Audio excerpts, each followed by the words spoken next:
இந்த முருங்கைக்கீரை நல்லா வதங்கணும். கொஞ்சம் லேட் ஆகும். அதனால கொஞ்சம்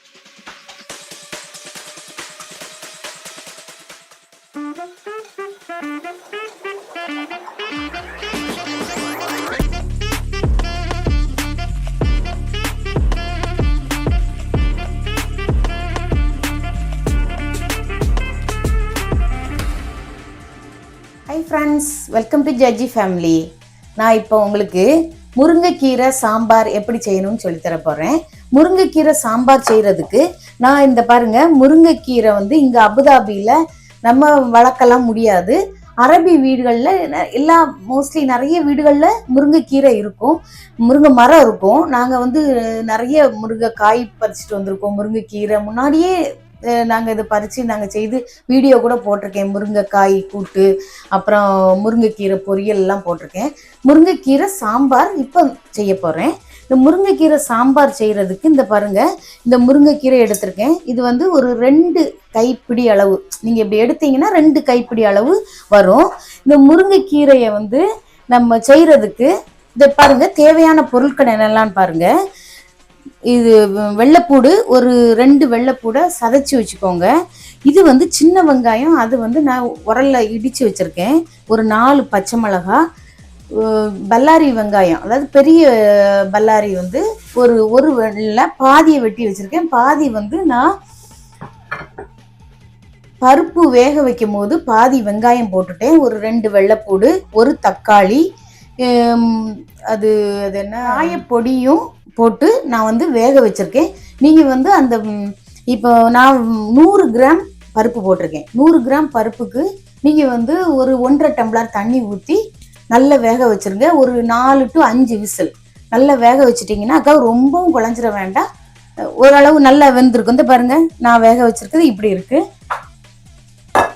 வந்து நம்ம தாளிக்கிறதுக்கு கடுகு வச்சுருக்கோம். இது வந்து 1 டேபிள் ஸ்பூன் சாம்பார் பொடி எடுத்துக்கோங்க. நம்ம சாம்பாருக்கு வந்து நிறைய காயெல்லாம் போடுவோம், அப்போ கொஞ்சம் கூட சாம்பார் பொடி போடுவோம். நமக்கு எரிப்புக்காக மிளகா வத்தல் பொடி வந்து இன்னும் கொஞ்சம் சேர்ப்போம். அது சேர்க்க வேண்டாம் இதில். இது வந்து நம்ம வெறும் முருங்கைக்கீரை மட்டும்தான் போட போகிறோம். அப்புறம் பாருங்க, சீரகம் எடுத்து வச்சுருக்கேன். அப்புறம் மஞ்சள் பொடி, இது உப்பு, இவ்வளோதான் இதுக்கு தேவையான பொருட்கள். நீங்கள் வந்து சீக்கிரம் செஞ்சிடலாம். இது முருங்கைக்கீரை சாம்பாரா அப்படின்னு யோசிக்கலாம் வேண்டாம். நீங்கள் வந்து எவ்வளோ சீக்கிரம் குயிக்காக செய்யலாம். யாரும் கெஸ்ட் வராங்கனாலும் நீங்கள் டக்குன்னு வீட்டில் முருங்கை மரம் இருந்ததுன்னா டக்குன்னு உருவி நீங்கள் வந்து இது செஞ்சு முடிச்சிடலாம். காயெல்லாம் வெட்டணும் அப்படிலாம் கவலைப்பட வேண்டாம். ஓகே ஃப்ரெண்ட்ஸ், நாங்கள் வாங்க இப்போ எப்படி செய்யலாம். முருங்கைக்கீரையை நல்லா அழுகணும். ஏன்னா தூசியெல்லாம் இருக்கும், நம்ம மரத்துலேருந்து பறிக்கிறது இல்லை, நிறைய தூசி இருக்கும், மண்ணெல்லாம் இருக்கும். அதை வந்து நல்லா கழுவிட்டு இந்த பாருங்கள், நல்லா தனித்தனியாக எடுத்து வச்சுருக்கேன். இனி நம்ம வந்து செய்ய ஆரம்பிக்கலாம். இந்த பாருங்கள், சன்ஃப்ளவர் ஆயில் தான் நான் ஊற்றுறேன். சன்ஃப்ளவர் ஆயிலில் ஒரு 3 டேபிள் ஸ்பூன் ஊற்றிக்கோங்க. இப்போ பாருங்கள், எண்ணெய் சூடாயிட்டு கொஞ்சம் கடுகு போட்டுக்கிடுவோம். சீரகம் கொஞ்சம், வெள்ளைப்பூடு, வெங்காயம், பச்சை மிளகாய் போட்டுக்கோங்க.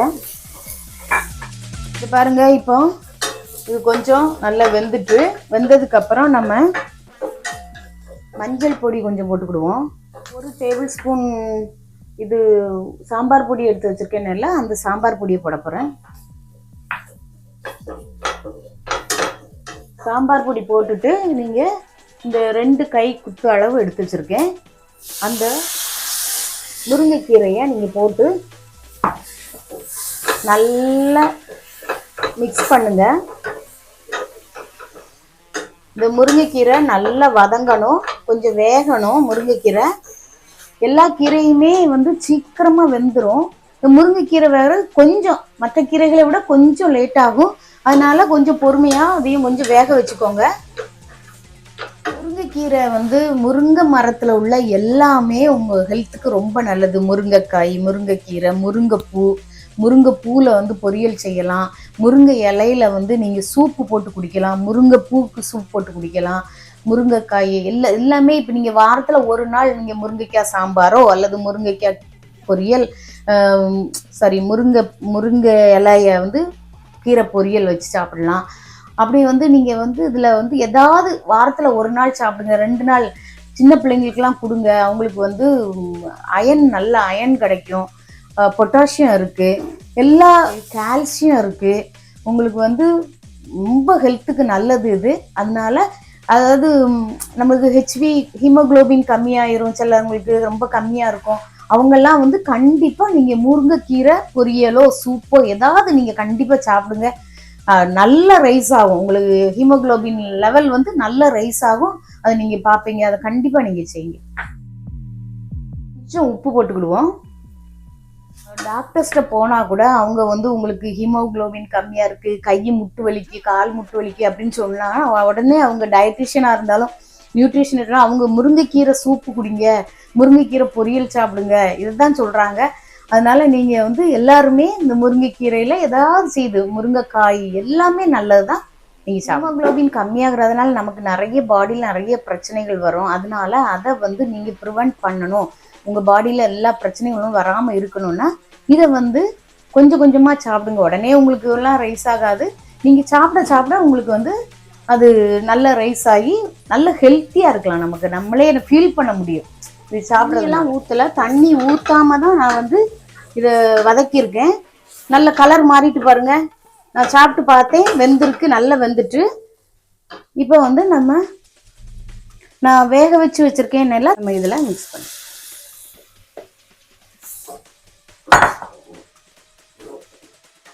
கொஞ்சம் தண்ணி ஊற்றிட்டு கொதிக்க வைக்க வேண்டியதான்.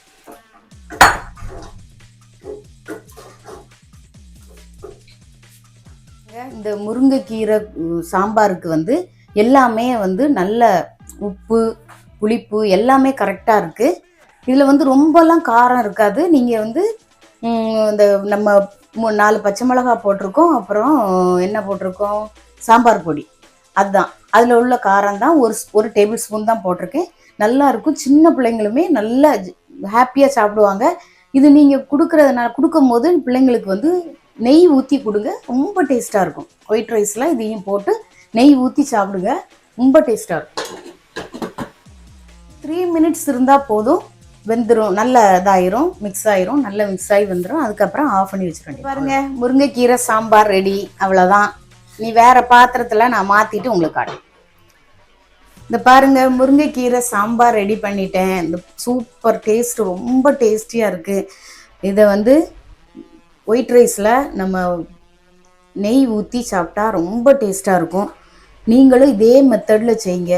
உங்களுக்கு இந்த வீடியோ பிடிச்சிருந்ததுன்னா லைக் பண்ணுங்கள், ஷேர் பண்ணுங்கள், சப்ஸ்கிரைப் பண்ணுங்கள், கமெண்ட் பண்ணுங்கள். Thank you so much. Bye, take care. இந்த முருங்கைக்கீரை சாம்பார் நான் செய்த மாதிரியே நீங்களும் செய்துட்டு உங்களுக்கு நல்ல டேஸ்ட்டாக வந்திருந்ததுன்னா கமெண்டில் டேஸ்டின்னு ஒரு கமெண்ட் போடுங்க. அது எனக்கு